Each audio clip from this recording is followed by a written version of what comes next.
Plus de 400 procès-verbaux qui ont été mis à l'écart sont actuellement analysés par la Commission d'évaluation et de vérification électorale au centre de tabulation. Pour cette deuxième journée, les représentants de partis politiques tels que Famille Lavalas et La Paix ont dénoncé la présence du directeur exécutif du CEP, Maître Mosler-Georges, ainsi que d'autres techniciens au centre de tabulation. Un détail que minimise le porte-parole de la commission, Maître Gédéon Jean. Toutefois, les observateurs et représentants de partis politiques demeurent confiants dans l'aboutissement du travail de la commission. Après le choix d'un échantillon de 25% des procès-verbaux du premier tour de la présidentielle mercredi, la commission s'est chargée ce jeudi de vérifier le lot qui a été mis à l'écart par le centre de tabulation pour des raisons diverses. Par cette opération, la SIEV entendait s'assurer de la validité de cette décision. Une opération qui semble avoir ravi le représentant de Famille Lavalas au CTV, Yvon Feuillet.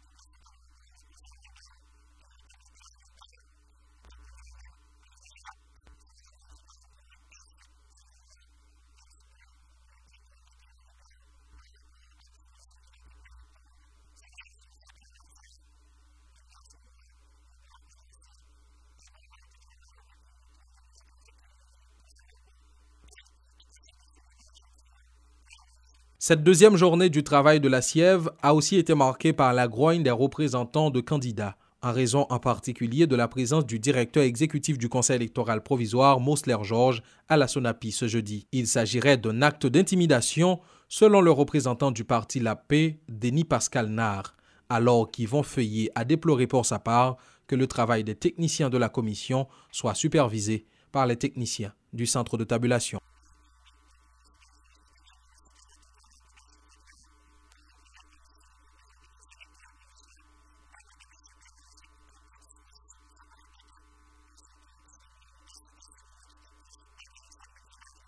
Les commissaires ont été informés de ces remarques selon les plaignants. Mais tout ceci n'a pas vraiment d'impact sur la vérification et l'évaluation qui s'effectuent, assure Maître Gédéon Jean.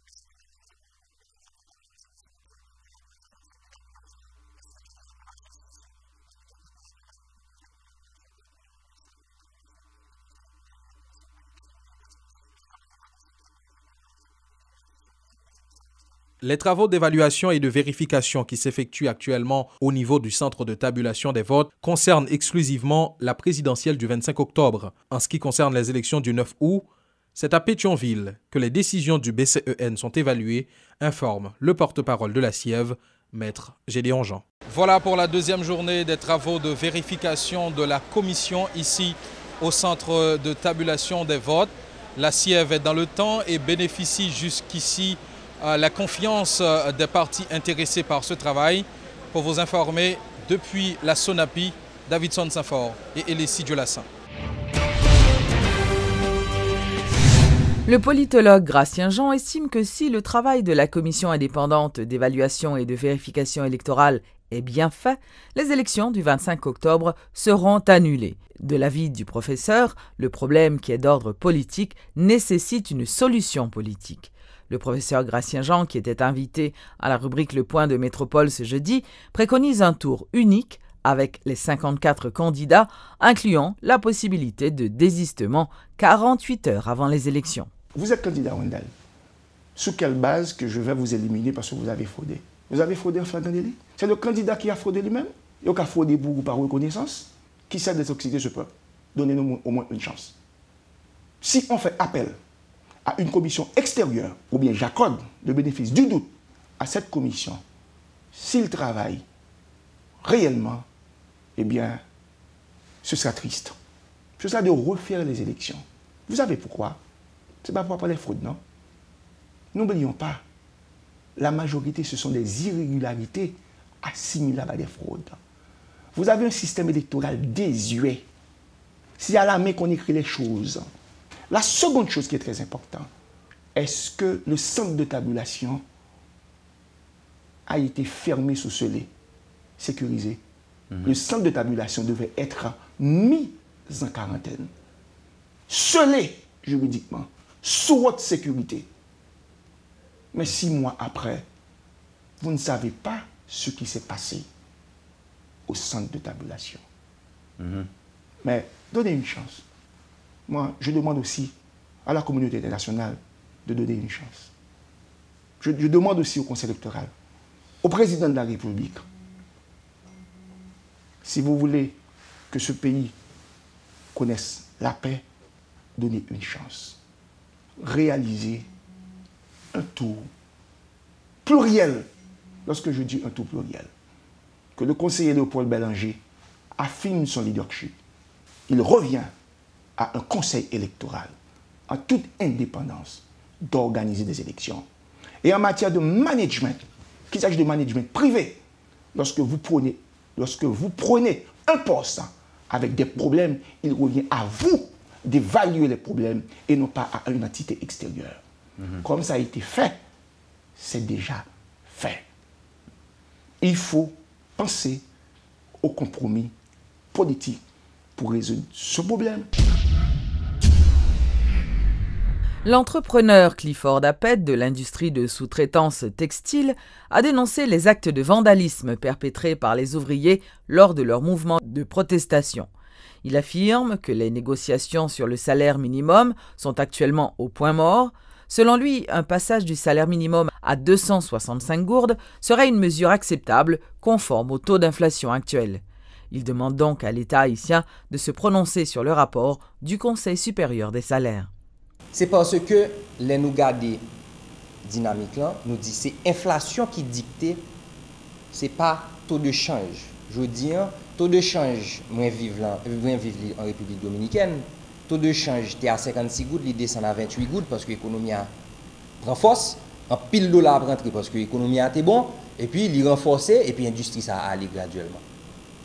Donc, mais dans le cas de l'inflation, il était toujours suivre ça la vie ouvrière pour y décider augmentation. Faut que l'État, Parlement, syndicats, secteur privé prennent une décision de comment nous prenons porter pays ça dans le développement économique et que c'est 3 milliards de dollars nous besoin par an d'investissement pour nous permettre pays ça avancer dans un développement agressif qui sortit nous dans bagaille ça.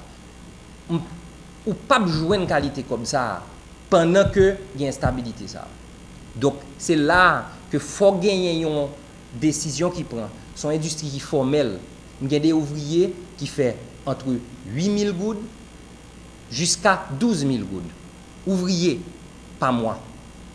Le calculer payroll cumulatif. Donc, on va dire nous, c'est une industrie qui formelle, qui baille opportunité pour que nous évolue. Au lieu de nous parler de salaire minimum, comment nous pouvons faire 3 personnes baille manger, baille même 5 personnes, c'est l'équivalent de multiplier par 3 salaires famille. Jodi, on a parlé de salaire individu, nous pas parler de salaire famille. Salaire famille, jodi, pas grandi parce que nous pas multiplier le travail là. L'hôpital de l'Université d'Haïti, HUEH, a reçu ce jeudi un lot de matériel et de médicaments du ministère de la Santé publique. Cette initiative du MSPP est la première d'une série d'actions visant à résoudre la crise qui paralyse les institutions sanitaires publiques du pays depuis plusieurs mois. L'hôpital général veut être prêt à recevoir les médecins résidents une fois qu'une solution aura été trouvée à la crise qui ronge les hôpitaux publics.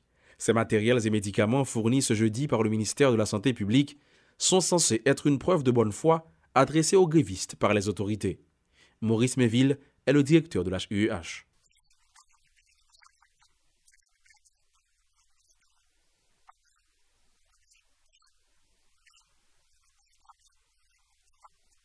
Le ministère prépare le terrain alors que les discussions sont quasiment au point mort avec les résidents grévistes.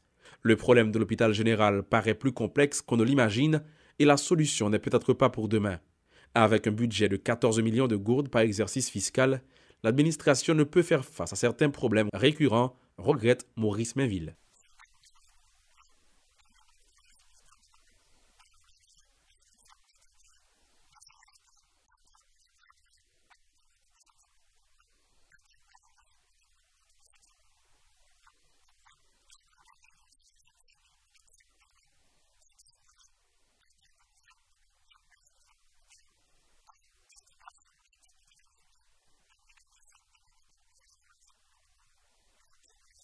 De la compréhension, le directeur de l'HUEH en réclame de la part de ceux qui fréquentent le centre hospitalier, mais également de la part du personnel. Pour un hôpital qui reçoit 800 patients en externe par jour, les intrants ne seront jamais disponibles en quantité suffisante. Le docteur Maurice Mainville appelle à la collaboration de tous.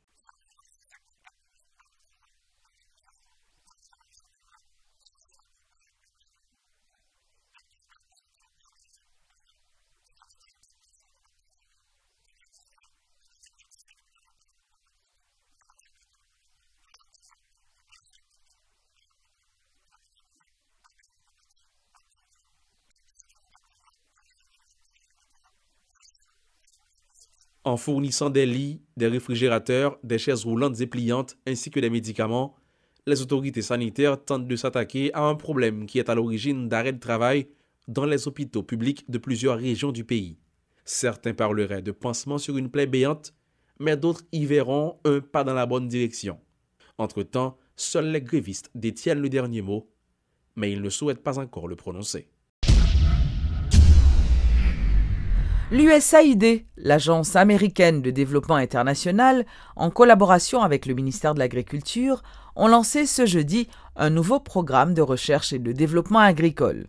Ce projet, qui durera 5 ans, favorisera la modernisation agricole et fournira aux agriculteurs des informations et des recommandations basées sur la recherche afin d'améliorer la sécurité alimentaire en Haïti. Ce qu'on veut, c'est encadrer, c'est de construire l'Haïti de demain en renforçant la recherche appliquée et l'innovation, au niveau agricole, toujours. C'est un projet qui est sur 5 ans, qui a un coût de environ entre 12 et 13 millions de dollars, et il est financé par USAID.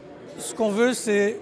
Haïti a un grand besoin de développement de haut niveau pour pouvoir justement transmettre les valeurs et arriver à construire quelque chose. Donc déjà, au niveau du projet, nous sommes encadrés déjà par des chercheurs de haut niveau, ce sont des Haïtiens.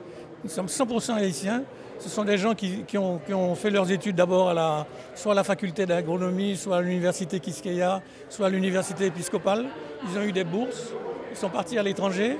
Il y en a un qui a été au Costa Rica, l'autre a été à Taïwan, le troisième est allé au Mexique. Et ils ont tous aujourd'hui des doctorats. Et tout ce qu'ils ont voulu, après avoir fait leurs études, c'est de revenir en Haïti. Et ce qui est extraordinaire, c'est que tout le monde est là pour qu'on puisse travailler ensemble.